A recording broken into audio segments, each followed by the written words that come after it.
Hi guys! Good morning, good afternoon, at good evening sa inyong lahat saan mang panig ng mundo. Welcome back again sa ating munting YouTube channel. Sa mga bago pa lang po dito, huwag kalimutang mag-like, mag-share, mag-comment at mag-subscribe. At pindutin na rin ang notification bell para updated kayo sa lahat ng ating videos. Maraming salamat po sa patuloy na suporta, sa mga solid viewers, sa mga tahimik lang pero laging present, at syempre sa buong Kalingap family.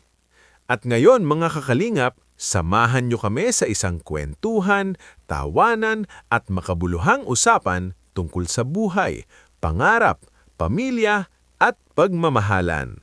Walang arte, walang script, totoong kwento lang.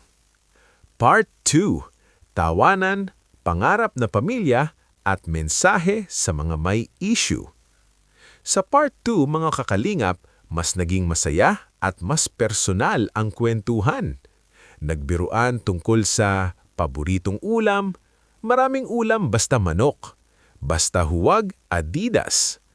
Nagkatawanan sa ideya na kapag magkatabi na ang bahay ni Papa Joms at ni Carla, wala na raw issue. Pero malinaw ang sinabi, kahit anong gawin mo, kung may taong gustong gumawa ng issue, gagawa at gagawa yan. Kahit magkasama pa kayo araw-araw, may masasabi at masasabi pa rin ang iba. Kaya ang sagot, huwag nang patulan. Napunta rin sa usapan ang pagluluto ni Papa Joms, paboritong ulam ni Carla na adobo, at biro tungkol sa settle down. Pero malinaw, huwag i-pressure, may pag-aaral pa, may pangarap na inuuna. Si Carla ay papasok pa lang sa second year, may 2 hanggang 3 taon pang tatahakin, at nirerespeto iyon.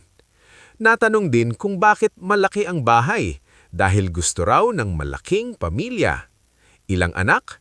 Depende kay Carla, dahil malinaw ang respeto at pag-unawa. Sa huli, nauwi sa tawanan, biruan, vloggers moments, drone jokes, at picture-picture. Hanggang sa pamamaalam, busog sa pagkain, busog sa kwentuhan, busog sa samahan. At isang taus-pusong mensahe, Happy birthday, Papa Eds! More birthdays to come! God bless sa ating lahat! Kung nagustuhan nyo ang kwentuhan na ito, huwag kalimutang mag-like, mag-share, at mag-comment ng maayos. Tandaan mga kakalingap, hindi lahat ng buhay ay kailangang madaliin. Hindi lahat ng relasyon ay dapat pinakikilaman. Mas mahalaga ang respeto kaysa tsismis. Maraming salamat po sa panunood. Hanggang sa susunod na video, God bless everyone!